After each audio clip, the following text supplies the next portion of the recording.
Twilight, Chapter 10, Interrogations. It was very hard in the morning to argue with the part of me that was sure last night was a dream. Logic wasn't on my side, or common sense. I clung to the parts I couldn't have imagined, like his smell. I was sure I could never have dreamed that up on my own. It was foggy and dark outside my window, absolutely perfect. He had no reason not to be in school today. I dressed in my heavy clothes, remembering I didn't have a jacket, further proof that my memory was real. When I got downstairs, Charlie was gone again. I was running later than I'd realized.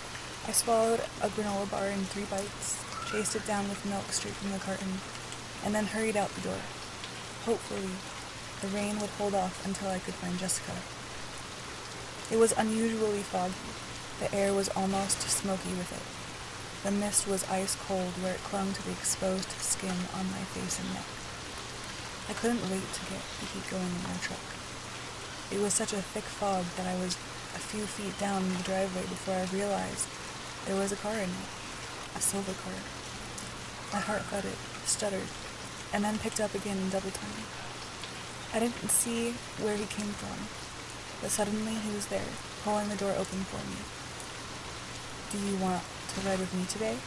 he asked, amused by my expression as he caught me by surprise yet again. There was uncertainty in his voice. He was really giving me a choice. I was free to refuse, and part of him hoped for that. It was a vain hope. "Yes, thank you," I said, trying to keep my voice calm. As I stepped into the warm car, I noticed his tan jacket was slung over the headrest of the passenger seat. The door closed behind me, and sooner than should be possible, he was sitting next to me, starting the car. "I brought the jacket for you. I didn't want you to get sick or something." His voice was guarded. I noticed that he wore no jacket himself, just a light gray knit V-neck shirt with long sleeves. Again, the fabric clung to his perfectly muscled chest. It was a colossal tribute to his face, and it kept my eyes away from his body. "I'm not quite that dark," I said, but I pulled the jacket onto my lap, pushing my arms through the 2 long sleeves, curious to see if the scent could possibly be as good as I remembered. It was better. "Aren't you?" he contradicted in a voice so low I wasn't sure if he meant for me to hear. We drove through the fog-shrouded streets, always too fast, feeling awkward. I was, at least. Last night, all the walls were down.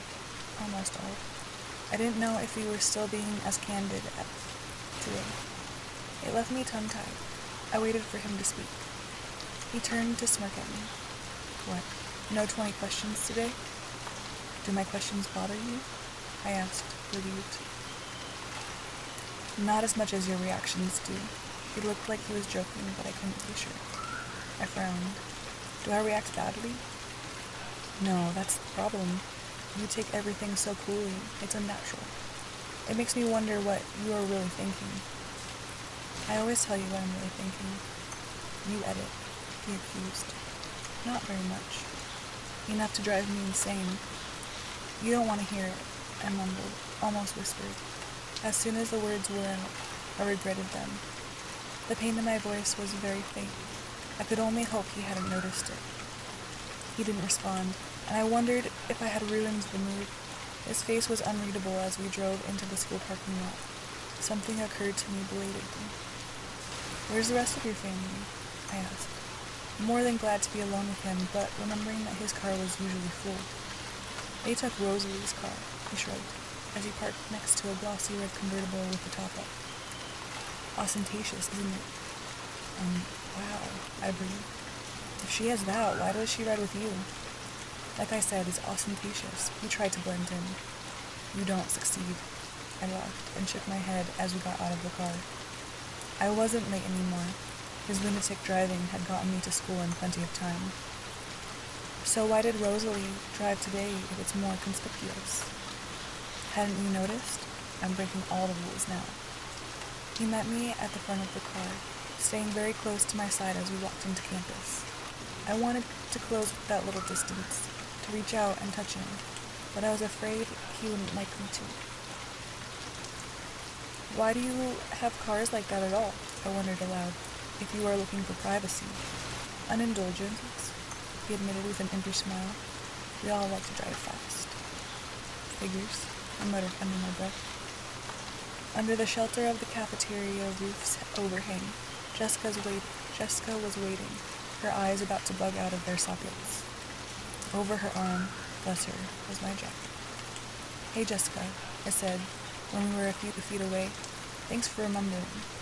She handed me my jacket without speaking. Good morning, Jessica, Edward said politely. It wasn't really his fault that his voice was so irresistible, or what his eyes were capable of. Hi, she shifted her wide eyes to me, trying to gather her jumbled thoughts. I guess I'll see you in Trig. She gave me a meaningful look, and I suppressed a sigh. What on earth was I going to tell her? Yeah, I'll see you then. She walked away, pausing twice to peek back over her shoulder at us. What are you going to tell her? Edward murmured. Hey, I thought you couldn't read my mind, I hissed. I can't, he said, startled. Then understanding brightened his eyes. However, I can read hers. She'll be waiting to ambush you in class. I groaned as I pulled off his jacket and handed it to him, replacing it with my own. He folded it over his arm. So, what are you going to tell her? A little help? I pleaded. What does she want to know? He shook his head, grinning wickedly. That's not fair. No, you not sharing what you know. No, that's not fair. He deliberated for a moment as we walked. We stopped outside the door to my first class. She wants to know if we are secretly dating, and she wants to know how you feel about me, he finally said. Yikes. What should I say? I tried to keep my expression very innocent. People were passing us on their way to class, probably staring, but I was barely aware of them. He paused to catch a stray lock of hair that was escaping the twist on my neck, and wound it back into place. My heart spluttered hyperactively. I suppose you could say yes to the first, if you don't mind. It's easier than any other explanation. I don't mind, I said in a faint voice. And as for her other question, well, I'll be listening to hear the answer to that one myself. One side of his mouth pulled up into my favorite uneven smile. I couldn't catch my breath soon enough to respond to that remark. He turned and walked away. I'll see you at lunch, he called over his shoulder. 3 people walking in the door stopped to stare at me. I hurried into class, flushed and irritated. He was such a cheater. Now I was even more worried about what I was going to say to Jessica. I sat in my usual seat, slamming my back down in aggravation. Morning, Bella, Mike said from the seat next to me. I looked up to see an odd, almost resigned look on his face. How's poor Angelus? There was no honest way to sum it up.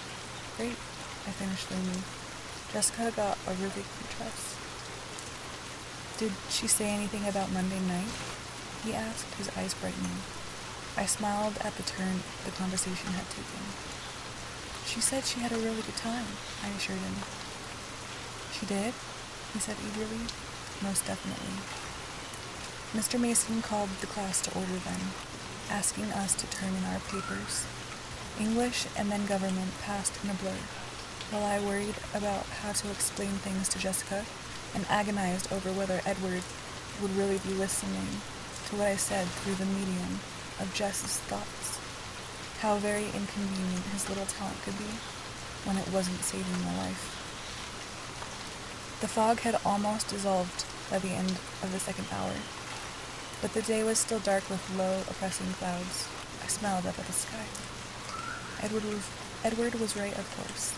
When I walked into Trig, Jessica was sitting in the back row, nearly bouncing off her seat in agitation. I reluctantly went to sit by her, trying to convince myself it would be better to get it over with as soon as possible. Tell me everything, she commanded before I was in the seat. What do you want to know? I hedged. What happened last night? He bought me dinner and then he drove me home. She glared at me, her expression stiff with skepticism. How did you get home so fast? He drives like a maniac. It was terrifying. I hoped he heard that. Was it like a date? Did you tell him to meet you there? I hadn't thought of that. No, I was very surprised to see him there. Her lips puckered in disappointment at the transparent honesty in my voice. But he picked you up for school today, she probed. Yes, that was a surprise too. He noticed I didn't have a jacket last night, I explained. So, are you going out again? He offered to drive me to Seattle Saturday because he thinks the toy truck isn't up to it.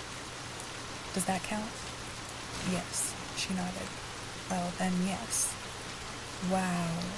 She exaggerated the word into 3 syllables. Edward Cullen. I know, I agree. Wow didn't even cover it. Wait, her hands flew up, palms toward me like she was stopping traffic. Has he kissed you? No, I mumbled. It's not like that. She looked disappointed. I'm sure I did too. Do you think Saturday? She raised her eyebrows. I really doubt it. The discontent in my voice was poorly disguised. What did you talk about? She pushed for more information in a whisper. Class had started, but Mr. Varner wasn't paying close attention, and we weren't the only ones still talking. I don't know, Jess, lots of stuff, I whispered back. We talked about the English essay a little. A very, very little. I think he mentioned it in passing. Please, Bella, she begged. Give me some details. Oh, okay, I got one. You should have seen the waitress flirting with him. It was over the top, but he didn't pay any attention to her at all. I let him make what he could of that. That's a good sign, she nodded. Was she pretty? Very. And probably 19 or 20. Even better. He must like you. I think so, but it's hard to tell. He's always so cryptic. I threw in for his benefit, sighing. I don't know how you were brave enough to be alone with him, she breathed. Why? I was shocked, but she didn't understand my reaction. He's so intimidating. I wouldn't know what to say to him. She made a face, probably remembering this morning or last night when he turned the overwhelming force of his eyes on her. I do have some trouble with incoherency when I'm around him, I admitted. Oh well, he is unbelievably gorgeous, Jessica shrugged, as if this excused any flaws, which in her book it probably did.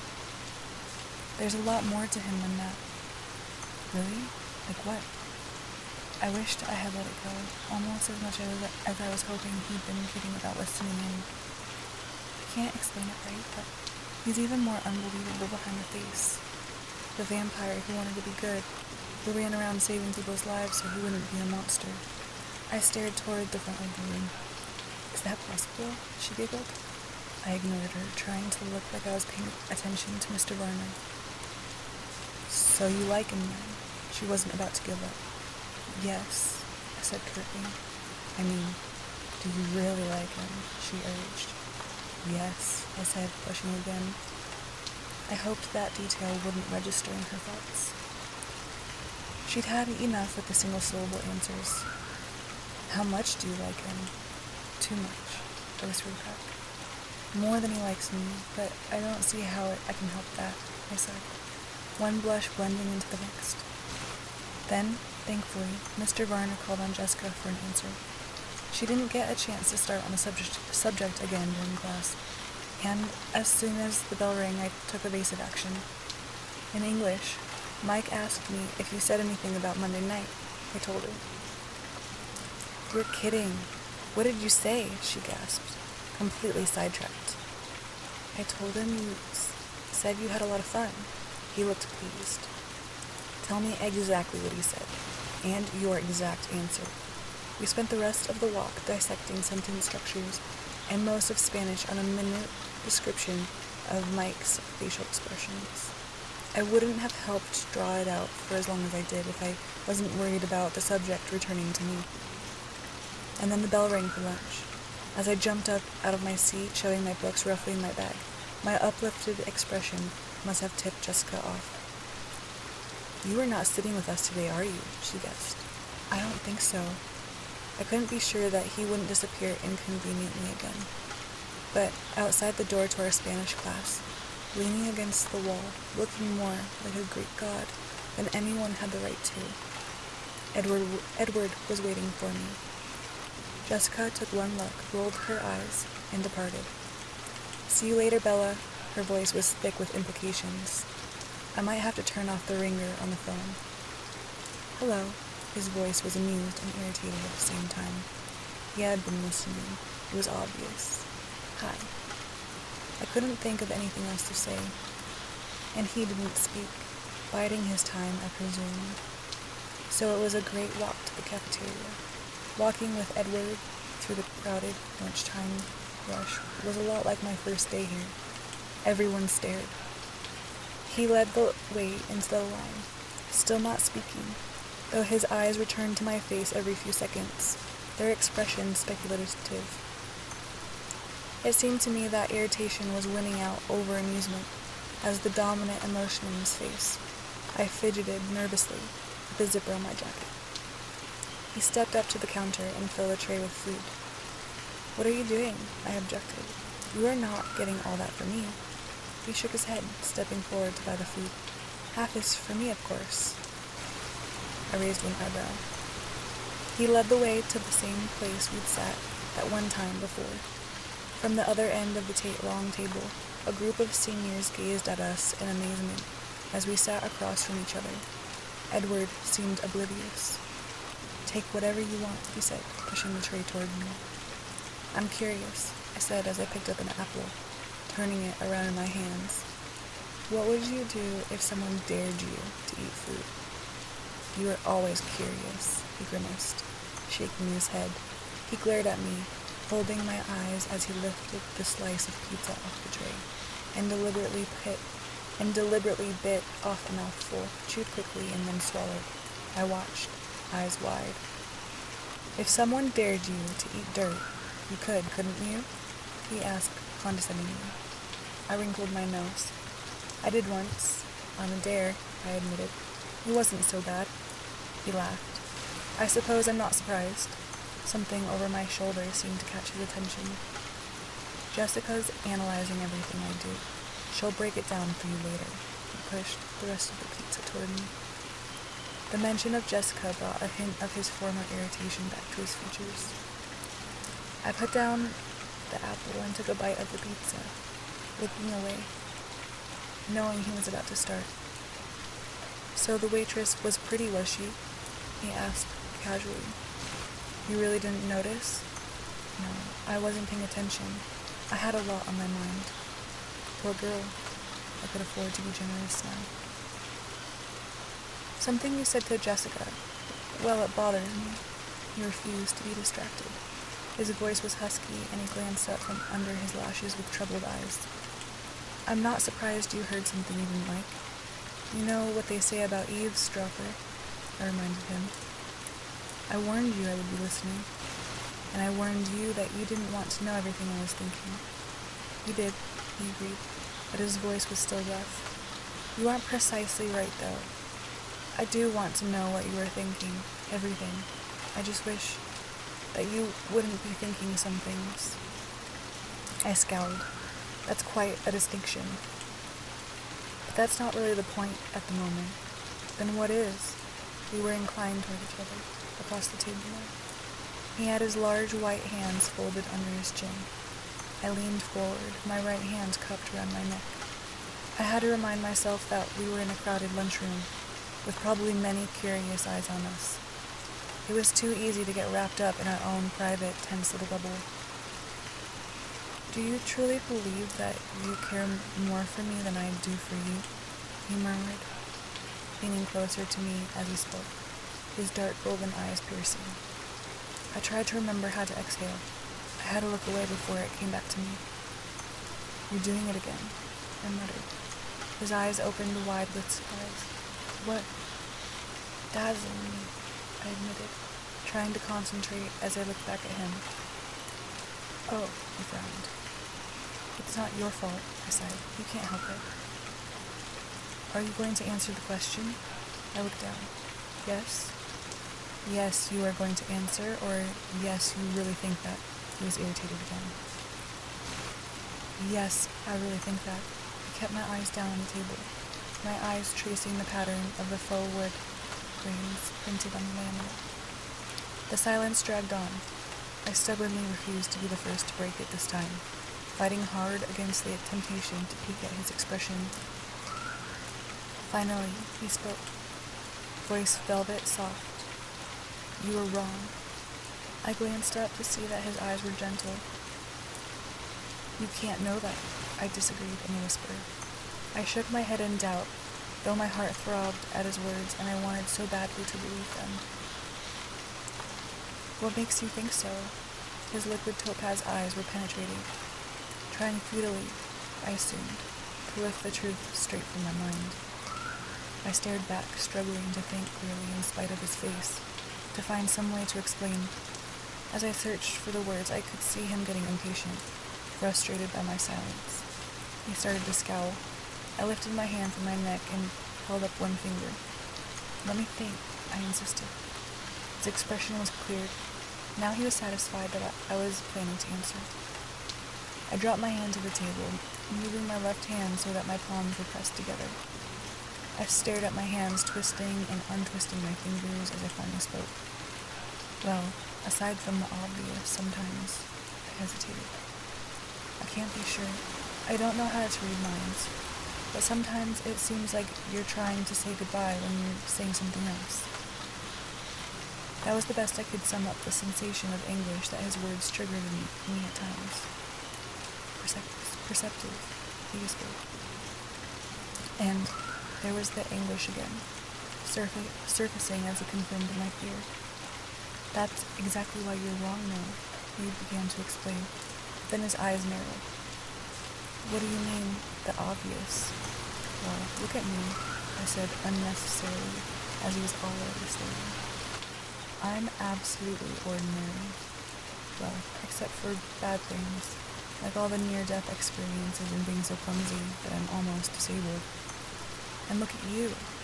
I waved my hand toward him in all his bewildering perfection. His brow creased angrily for a moment, and then smoothed as his eyes took on a knowing look.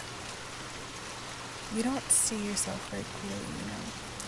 I'll admit you are dead on about the bad things, he chuckled blackly. But you didn't hear what every human male in this school was thinking on your first day. I blinked, astonished. I don't believe it, I mumbled to myself. Trust me just this once. You are the opposite of ordinary. My embarrassment was much stronger than my pleasure at the look that came into his eyes when he said this. I quickly reminded him of my original argument. But I'm not saying goodbye, I pointed out. Don't you see? That's what proves me right. I care the most because if I can do it. He shook his head, seeming to struggle with the thought. If leaving is the right thing to do, then I'll hurt myself to keep from hurting you, to keep you safe. I glared. And you don't think I would do the same? You'd never have to make the choice. Abruptly, his unpredictable mood shifted again. A mischievous, devastating smile rearranged his features. Of course, keeping you safe is beginning to feel like a full-time occupation that requires my constant presence. No one has tried to do away with me today, I reminded him, grateful for the lighter subject. I didn't want him to talk about goodbyes anymore. If I had to, I supposed I could purposefully put myself in danger to keep him close. I banished that thought before his quick eyes read it on my face. That idea would definitely get me in trouble. Yet, he added. Yet, I agreed. I would have argued, but now I wanted him to be expecting disasters. I have another question for you. His face was still casual. Shoot. Do you really need to go to Seattle this Saturday? Or was that just an excuse to get out of saying no to all your admirers? I made a face at the memory. You know, I haven't forgiven you for the Tyler thing yet, I warned him. It's your fault that he's deluded himself into thinking I'm going to prom with him. Oh, he would have found a chance to ask you without me. I just wanted to watch your face, he chuckled. I would have been angrier if his laughter wasn't so fascinating. If I'd asked you, would you have turned me down? He asked, still laughing to himself. Probably not, I admitted, but I would have canceled later, faked an illness or sprained an ankle. He was puzzled. Why would you do that? I shook my head sadly. You've never seen me in gym, I guess, but I would have thought you would understand. Are you referring to the fact that you can't walk across a flat, stable surface without finding something to trip over? Obviously. That wouldn't be a problem.